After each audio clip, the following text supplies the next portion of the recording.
on rentre tout de suite dans le vif du sujet. La machine à café à levier La Pavoni. Alors, rapide petit résumé, marque milanaise. Ok, toujours fabriquée dans les ateliers italiens du côté évidemment de Milan. Pourquoi est-ce que maintenant nous la commercialisons? Pour une raison bien simple, c'est que Smeg, grande marque électroménager, en 2019 a racheté La Pavoni. Voilà, tout simplement. C'est une machine sur laquelle je suis littéralement amoureux depuis des années. Tous les amoureux de café expresso ont toujours, je pense, rêvé de posséder une La Pavoni. C'est une machine assez sensationnelle qui fait de l'excellent café, mais j'avais envie. Et ça va un peu changer d'un peu le YouTube game actuellement. C'est qu'il y a beaucoup de vidéos, évidemment, qui parlent de La Pavoni, avec beaucoup d'explications, beaucoup d'accessoires un peu particuliers. Je vais vraiment vous faire un café avec les accessoires qu'on reçoit vraiment. Oui, parce qu'en fait, on reçoit pas un temper professionnel quand on commande la machine. On reçoit un truc en plastique comme ça, ce qui est un petit peu décevant. On va pas se le cacher, ok? Mais donc, il faut quand même s'équiper un peu. On sait quand même le faire, mais il faut un peu s'équiper. Et je vais vous donner un peu les avantages, les inconvénients de ce genre de machine. On va un peu parler du moulin. Donc, on va tout de suite se lancer dans le sujet de l'Europiccola La Pavoni. Andiamo. Alors, première chose, cette machine-ci, comme elle est là, elle date plus ou moins des années 80, 90. Ça n'a jamais vraiment changé. C'est d'une très grande simplicité. Je vous explique. Vous avez tout d'abord, évidemment, le porte-filtre. OK, vous avez le levier ici au-dessus. Donc, c'est vous qui faites l'arrivée d'eau et c'est vous qui faites la pression avec votre bras. C'est ça un peu la magie de cette machine. Allez, petit disclaimer rapide tout de même. C'est une machine qui est extrêmement chaude. OK, on ne doit toucher que les pièces en plastique noir. C'est tout à fait réel. Ici, c'est chaud, normal, ok? Là et là, la chaudière ici, donc en fait la chaudière ici et la chaudière complètement ici derrière, là c'est vraiment très très chaud, mais genre c'est 100 degrés quoi, hein? Donc méfiez-vous, on ne touche que les pièces en plastique noir, ça c'est une première chose. On est sur un réservoir de 0,8 litres, petit réservoir, 950 watts, c'est une machine, c'est important, à expresso. C'est une machine à expresso. C'est-à-dire que si vous me dites, moi je veux que des cafés longo, c'est pas la machine. Ce n'est pas l'idée. Espresso ristretto évidemment et cappuccino. Cappuccino, on ne va pas le faire aujourd'hui, mais je conseille d'utiliser un petit thermomètre parce que quand même l'arrivée de vapeur est extrêmement rapide et c'est pas comme sur toutes les machines. On doit être quand même bien préparé pour faire son cappuccino pour ceci. Mais on va surtout parler de la façon dont on se sert de cette machine. C'est simple, mais avec les petits concepts que je vais vous donner, vous allez vous amuser. Ça c'est, on va dire l'entrée de gamme. C'est pas la plus chère qu'on a en magasin nous, parce que voilà, on voulait pas vous montrer forcément le modèle à 1300 €, mais on les a tous et vous verrez avec l'aigle au-dessus, les manomètres, c'est super. Maintenant, on va vous montrer l'utilisation de la machine qui n'a pas de manomètre, qui n'a pas de température pour voir si on peut vraiment y arriver. Première chose à faire, j'ai pas la meilleure position malheureusement, mais je vais quand même vous montrer. Je vais vous donner un terme pour que vous compreniez bien. C'est une machine de gaucher. Alors, ce n'est pas considéré comme une machine de gaucher, mais le porte-filtre ici est dans l'autre sens. Normalement, on a envie de faire ça, donc de prendre la machine et de faire ça. Eh bien non. En fait, moi, je l'utilise comme, je suis droitier, hein, mais j'utilise comme une machine de gaucher, main gauche, ici, et on la rentre, hop, du côté gauche. C'est ça qui est très très important en fait avec cette machine-ci. C'est un peu bizarre, mais c'est leur petite marque de fabrique.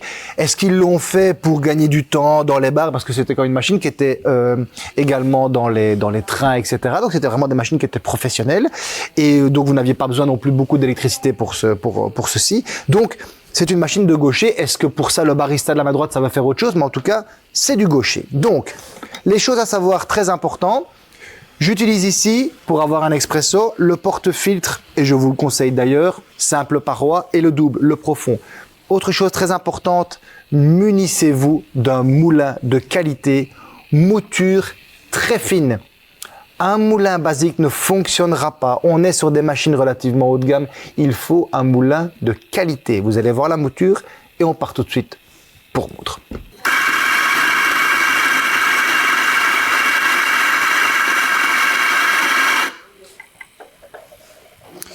Voilà, alors on en met un peu, mais bon voilà, c'est la vie des machines à café manuelles ici. On va essuyer ça après. Vous voyez, donc on a cette mouture relativement fine ici.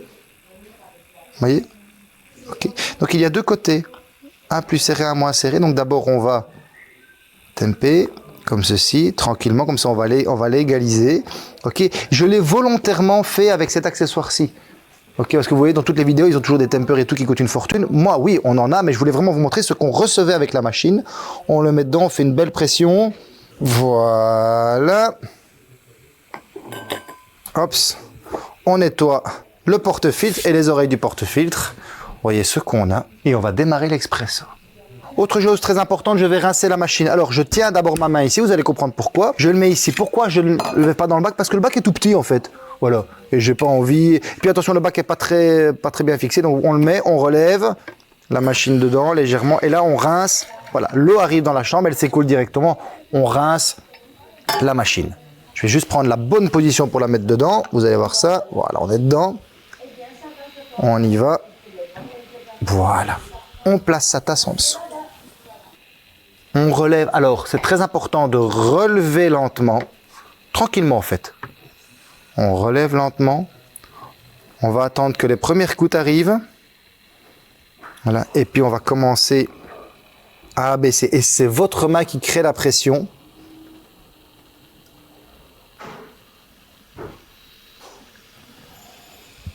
Alors, normalement, vous voyez, il faut être en face de la machine pour le faire proprement. Mais pour la vidéo, je vous le fais comme ceci.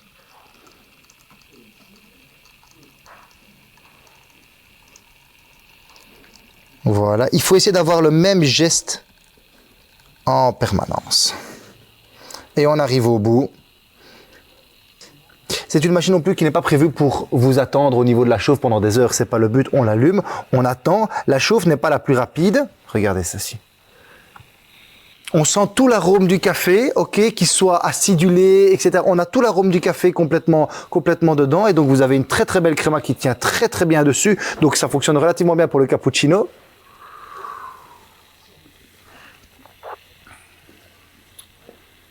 C'est parfait. C'est absolument parfait. N'oubliez pas de chauffer votre tasse, évidemment, dedans. Mais en fait, c'est un café où on prend son temps. C'est une machine pour les vrais amateurs de café, pour les vrais amateurs d'expresso, de petits cafés, pour ressentir le goût et prendre le temps de faire un café. Si vous dites, voilà, j'ai 10 personnes, je vais faire 10 expresso à la Pavoni. Voilà. Petite astuce que j'ai connue.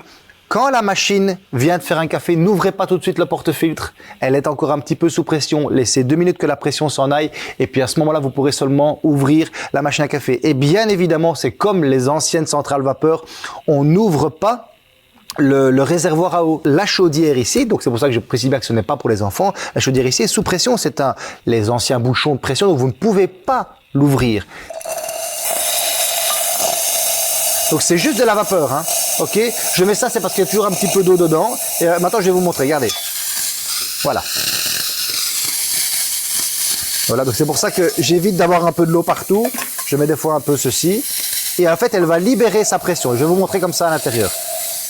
Donc, comme je vous disais tout à l'heure, 7 ou 8 cafés, petit café, elle peut faire. Après, il faut évidemment remettre de l'eau dedans. En libérant la pression à ce moment-là, on sait réouvrir le réservoir. N'essayez pas de le faire vous-même ou quand elle est en fait sous pression. Donc on libère tout cela.